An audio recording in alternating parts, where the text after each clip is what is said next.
जादूगर, कृपा कर हमारे चैनल जंगल सफारी को सब्सक्राइब जरूर करें। धन्यवाद। समुद्र के बीचों बीच एक विशाल टापू था। उस टापू पर प्रास्परो नामक एक व्यक्ति अपनी बेटी मिरेंडा के साथ रहता था। वो टापू अनेक जीव जंतुओं से भरा पड़ा था और मनुष्य के नाम पर वहाँ केवल वे दोनों ही रहते थे।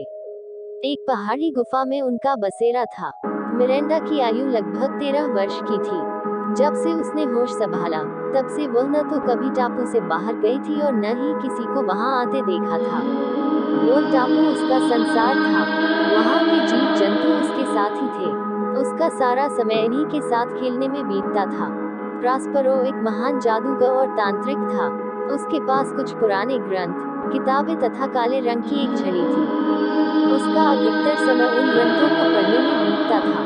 वह मिरेंडा से बहुत प्यार करता था और उसकी सुख सुविधाओं का पूरा ध्यान रखता था।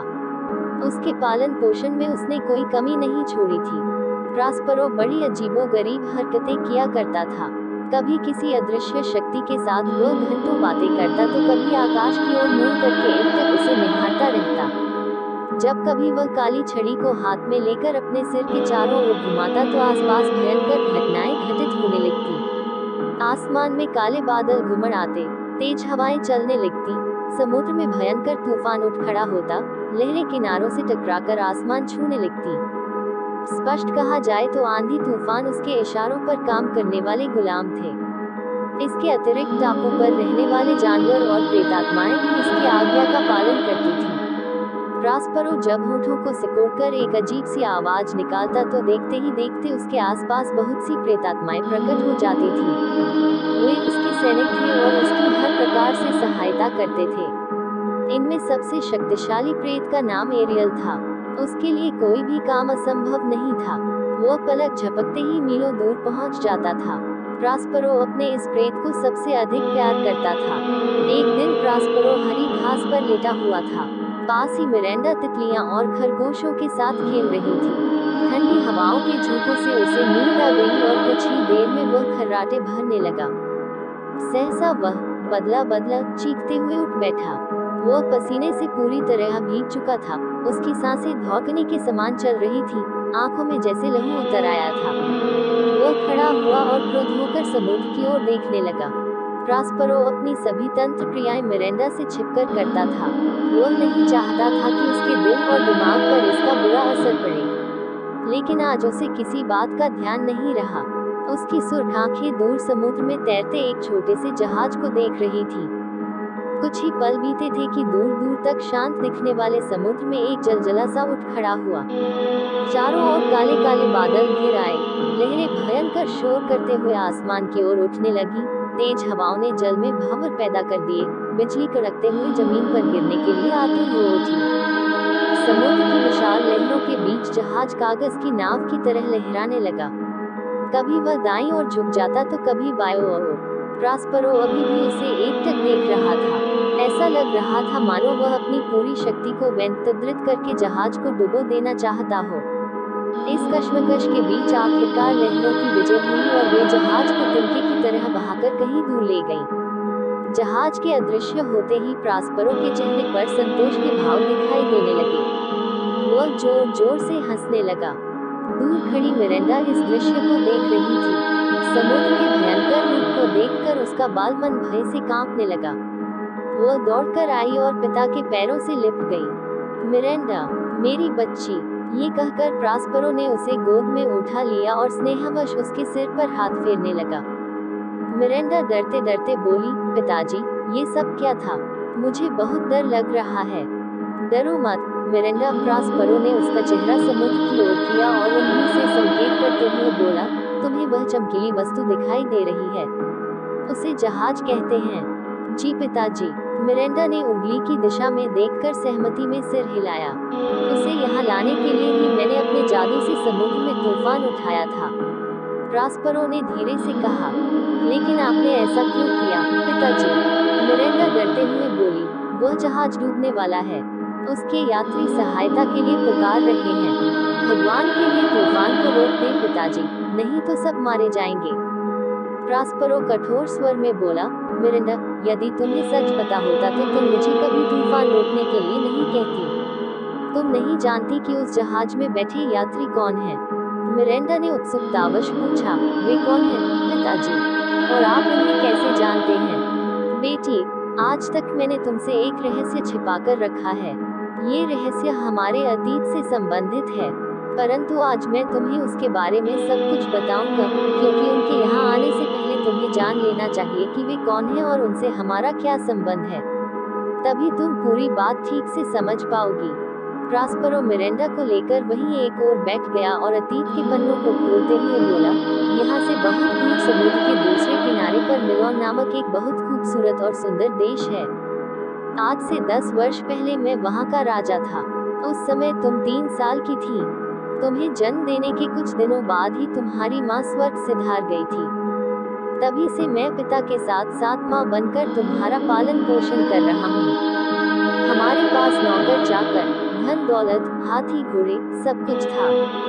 तुम मेरी एकमात्र संतान थी, इसलिए मैं तुम्हें लेकर अधिक चिंतित रहता था। मेरा अधिकांश समय तुम्हारी देखभाल में बीतता था। शेष समय में पुराने ग्रंथ और किताबें पढ़ना मेरा शौक था। मेरा एंटोनियो नामक एक छोटा भाई भी था। वह बड़ा बुद्धिमान, साहसी और कूटनीतिज्ञ था, इसलिए राजकाज की सारी जिम्मेदारी मैंने उसे सौंप दी थी।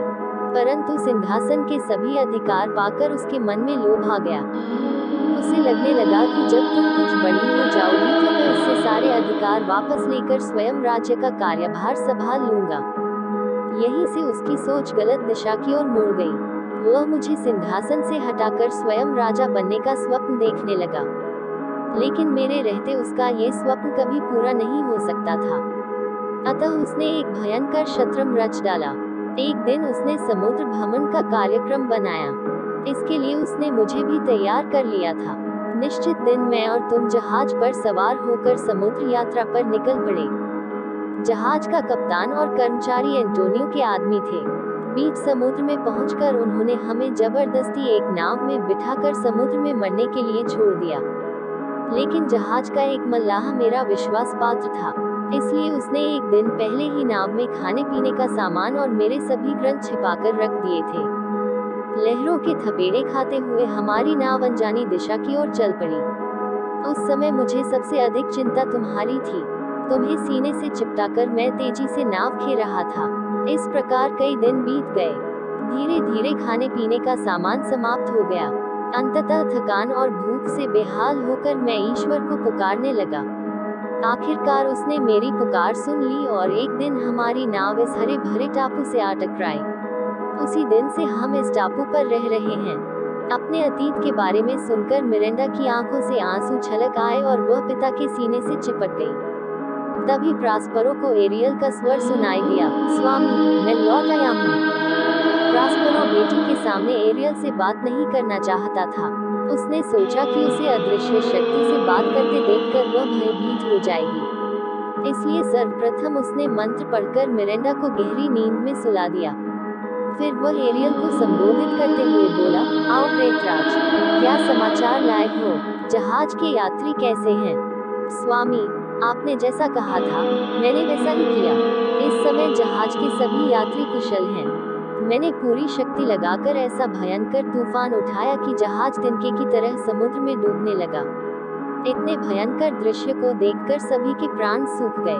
प्राण संकट में पड़े देख आपका वीर भाई सहायता के लिए चिल्लाने लगा। वह मल्लाहों के पैर पकड़कर प्राणरक्षा की प्रार्थना करने लगा, परंतु उसका पुत्र फर्डिनेंड बहुत वीर और दिलेर है। वह स्वयं एक नाव खेते हुए इस टापू की ओर आ रहा है। जहाज डूबने के बाद शेष लोग भी अलग अलग तरीकों से टापू की ओर आ रहे हैं, परंतु आप निश्चिंत रहिए, वे सभी सुरक्षित हैं। घटना का सारा विवरण सुनकर प्रास्परो प्रसन्न होकर बोला, प्रेतराज, आज तुमने बहुत महत्वपूर्ण कार्य पूरा किया है। इस उपकार के बदले में तुम्हें शीघ्र मुक्त कर दूंगा, जिससे तुम अपने सगे संबंधियों से जाकर मिल सको। अब तुम सभी को सकुशल यहाँ ले आओ। ध्यान रहे, कोई भी यात्री मरना नहीं चाहिए। मेरे भाई एंटोनियो का विशेष तौर पर ध्यान रखना, मुझे उससे एक पुराना हिसाब चुकता करना है। आज्ञा पाते ही एरियल वहां से चला गया। उधर फर्डिनेंड नाव खेते हुए टापू की ओर आ रहा था। प्रास्परो की आज्ञा से एरियल ने उसके चारों ओर संगीत की मधुर स्वर लहरियां बिखेर दी थी। उसके प्रभाव से उसे थोड़ी देर पहले घटी घटना की भी कोई सुध नहीं रही। वो टापू के उस ओर तेजी से नाव खे रहा था जिस ओर मिरांडा और प्रास्परो बैठे हुए थे। अथक प्रयासों के बाद फर्डिनेंड की नाव टापू पर आ रही। उसने जैसे ही टापू पर कदम रखा, मिरांडा की नजर उस पर पड़ी। अपने पिता के अतिरिक्त आज तक उसने किसी पुरुष को नहीं देखा था, इसलिए फर्डिनेंड की सौम्यता, सुंदरता और बलिष्ठ शरीर ने उसे मोहित सा कर दिया। उसके दिल में फर्डिनेंड के लिए प्रेम का अंकुर फूट पड़ा। इधर मिरांडा को देखकर फर्डिनेंड भी अपनी सुध-बुध खो बैठा था। एक सुनसान टापू पर उसकी मुलाकात एक अद्वितीय सुंदरी से होगी, इसकी कल्पना उसने कभी नहीं की थी। उसे लगा मानो वह परियों के देश में आ गया हो और सामने बैठी सुंदरी परियों की रानी है। फर्डिनेंड की नाव जैसे ही टापू से लगी थी, वैसे ही प्रास्परो अदृश्य हो गया था। वो उनकी भाव भंगिमाएं देख रहा था। उन्हें एक दूसरे में खोया देखकर उसके मन को असीम शांति मिल रही थी। उसने निश्चय कर लिया था कि वह अपनी पुत्री का विवाह इस सुंदर राजकुमार के साथ ही करेगा, परंतु वह एक बार उसकी परीक्षा लेना चाहता था। अतः वह प्रकट होकर गरजते हुए बोला, हे उद्यम युवक, तू कौन है? इस टापू पर किसी परदेसी आदमी का आना मना है, फिर तूने यहाँ आने का साहस कैसे किया? अवश्य तू शत्रुओं का जासूस है और यहाँ की शांति भंग करने आया है। अपना परिचय दो, वरना मैं तुम्हें दंडित कर दूंगा। फर्डिनेंड विनम्र स्वर में बोला, मैं मिलोन देश के राजा एंटोनियो का पुत्र राजकुमार फर्डिनेंड हूँ। तूफान के कारण हमारा जहाज समुद्र में डूब गया है। किसी तरह मैं यहाँ तक पहुँचा हूँ। मुझे बहुत भूख लग रही है, कुछ खाने को मिलेगा? तुम्हें भोजन अवश्य दिया जाएगा राजकुमार, लेकिन इसके बदले में तुम्हें कुल्हाड़े से मेरी कुटिया के आसपास का जंगल साफ करना होगा। यदि इस काम में तुमने जरा सी भी लापरवाही की तो तुम्हें दंडित किया जाएगा। प्रास्परो गरजते हुए बोला। ये बात सुनकर फर्डिनेंड की आंखों में खून उतर आया। वह प्रास्परो को ललकारते हुए बोला, मैं एक राजकुमार हूँ, तुम्हारा गुलाम नहीं। लगता है तुम्हारा दिमाग खराब हो गया है, इसलिए बहकी बहकी बातें कर रहे हो। यदि तुम्हें अपनी शक्ति पर घमंड है तो आओ, मेरा मुकाबला करो। मैं तो तुझे एक बालक समझ रहा था, लेकिन तेरा दुस्साहस बढ़ता ही जा रहा है। मैं अभी तुझे मजा चखाता हूँ, तो फिर देर क्यों कर रहे हो? उठाओ तलवार और मुकाबला करो।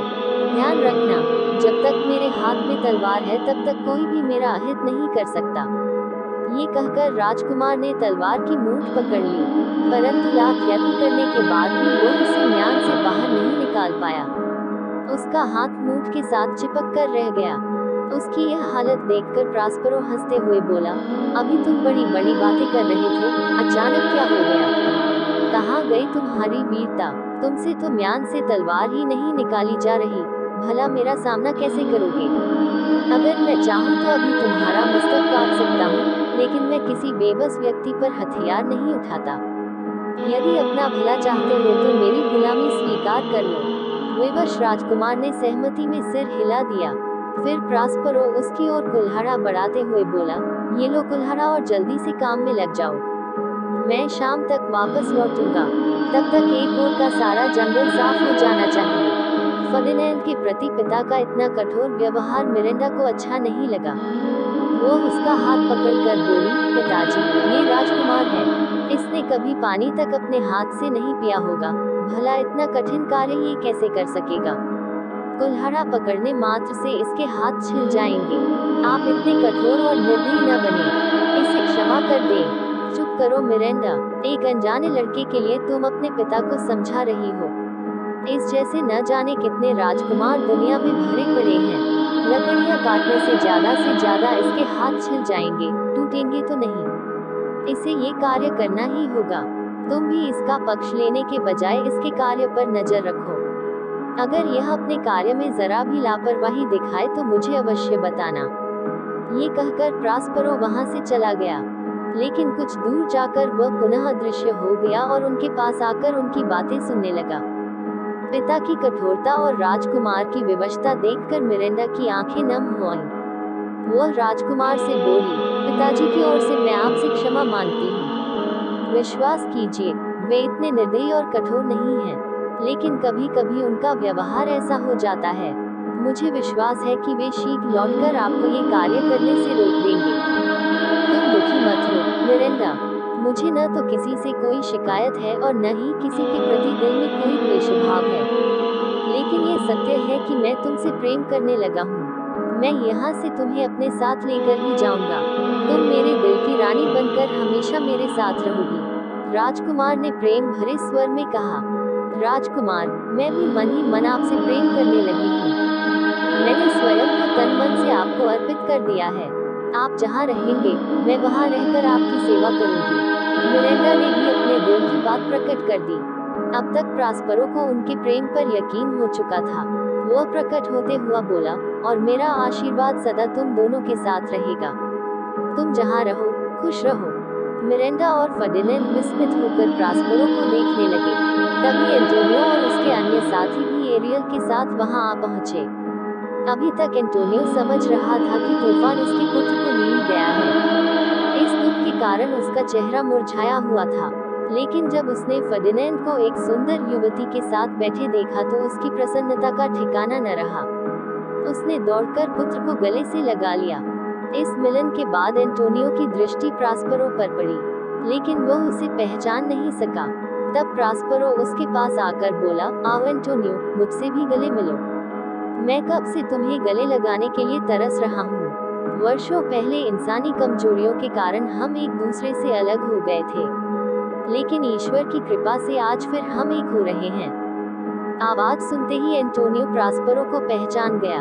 अपने नीच कर्म की याद आते ही उसकी नजरें झुक गईं। वह घुटनों के बल बैठकर प्रास्परो से क्षमा मांगने लगा। प्रास्परो ने उसे उठाकर गले से लगा लिया और स्नेह भरे स्वर में बोला, भाई, जीवन में ऐसी घटनाएं घटती रहती हैं।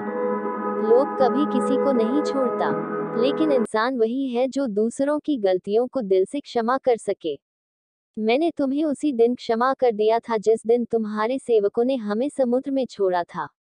आओ, अब सारे गिले शिकवे भुलाकर हम इस जोड़े को अपना आशीर्वाद दें और नई जिंदगी की शुरुआत करें। एंटोनियो ने प्रसन्नतापूर्वक दोनों को आशीर्वाद दिया। फिर उस टापू पर खुशियों की वर्षा होने लगी।